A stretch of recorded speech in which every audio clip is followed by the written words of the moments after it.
दोस्तों अपनी स्क्रीन पे आप ये फ़ोटोग्राफ ज़रूर देख सकते हैं और इसको देखने के बाद आपके दिमाग में कुछ अजीब सा चल रहा होगा कि एक लड़का पेड़ के आसपास बैठा है और उसके बगल में एक औरत बैठी है और वहाँ एक लड़की भी है और इस लड़के को और लड़की को दोनों को रस्सियों से बांधा गया है और काफ़ी लंबी रस्सी के थ्रू इनको ले जाके पेड़ के सहारे बांधा गया है और बहुत सारे ग्रामीण इनके आसपास जुटे हुए हैं, इकट्ठे हैं।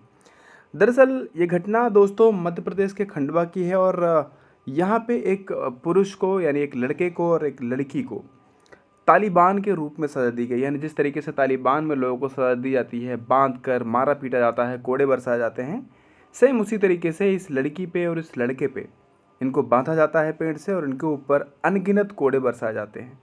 दरअसल ये जो फ़ोटो आप देख रहे हैं, इस फ़ोटो क्लिक करने के बाद भी इनके ऊपर इतने कोड़े बरसाए गए कि इनकी जो शरीर की चमड़ी थी वो उधड़ गई और इन लोगों ने हाथ पैर जोड़कर लोगों के पैर पड़ने शुरू किए, लेकिन कोई सुनने वाला नहीं था। दरअसल दोस्तों इस घटना के बारे में थोड़ा डिटेल में जानकारी लेते हैं कि क्या हुआ। दरअसल ये पूरा मामला जो है वो मध्य प्रदेश के खंडवा ज़िले का है और इसमें पिपलौद थाना क्षेत्र में एक गांव है जिसका नाम है बामंदा। एक युवक जो है एक लड़की के साथ चारपाई पे बैठा हुआ था।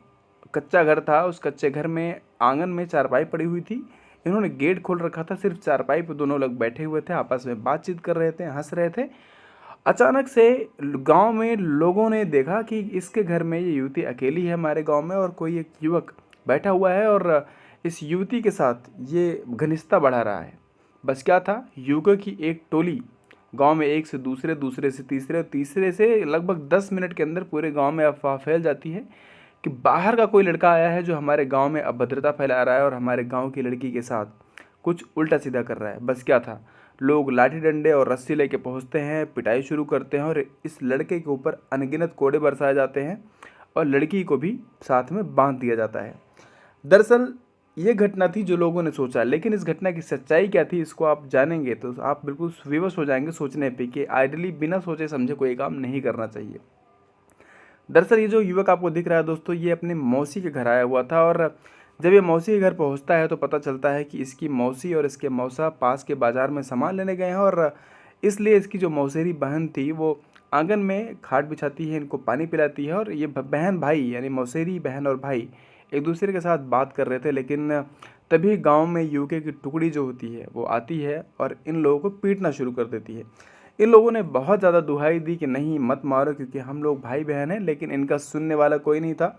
और फाइनली जब इस लड़के ने बोला कि आप मेरे मौसा जी को फ़ोन करो मेरे सामने, मैं उनसे कंफर्म करा देता हूँ, तब भी कोई नहीं सुन रहा था। लेकिन जब इसकी पिटाई हो गई, बांध दिया गया, उसके बाद सबने बोला कि ठीक है एक बार फ़ोन करके कंफर्म कर लो कि सही बोल रहा है गलत बोल रहा है।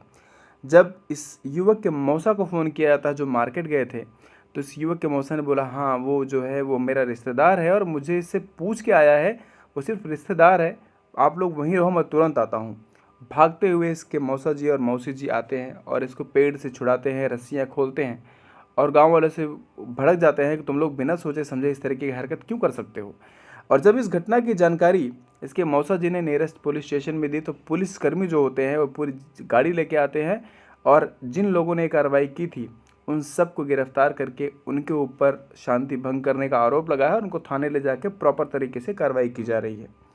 लेकिन दरअसल दोस्तों पिपलाव थाना क्षेत्र के जो प्रभारी हैं उनका नाम है एस रावत। उन्होंने अपने साथ एक चीज़ को डिस्क्लोज़ किया है कि इस तरीके की घटनाएं इस गांव में लगभग एक महीने में तीसरी बार हुई हैं। गांव के लोगों में एक शक का माहौल बैठ गया है कि शायद गांव की इज्जत जा रही है। लेकिन एक महीने में 3-3 घटनाएं होना एक बड़ी अपने आप में सोचने वाली बात है। हालांकि गांव की इज्जत मान मर्यादा को बचाना हम सबका अधिकार है, लेकिन कोई भी एक्शन लेने से पहले, किसी को पीटने से पहले एटलीस्ट कम से कम एक बार कंफर्म कर लेना चाहिए, पुष्टि कर लेनी चाहिए कि आदमी है कौन। क्योंकि जिस तरीके से इस लड़के की पिटाई हुई है भीड़ द्वारा, जब कोई पीटा जाता है तो कई बार उस आदमी की जान भी चली जाती है। इसलिए आप लोगों से रिक्वेस्ट है कि आप सब अपने गांव घरों में खुद होशियार रहिए। बाहर का आदमी इंटरवेन न करे वो अच्छी बात है, लेकिन एटलीस्ट कौन रिश्तेदार है, कौन सगा है, कौन बिकाना है, इस चीज़ को कंफर्म ज़रूर कर लीजिए। अगर आपको वीडियो पसंद आई हो तो एक लाइक ज़रूर कीजिएगा और सब्सक्राइब और फॉलो ज़रूर कर लीजिएगा। मिलते हैं एक और नई वीडियो में कल, तब तक के लिए अपना ख्याल रखें। जय हिंद, वंदे मातरम।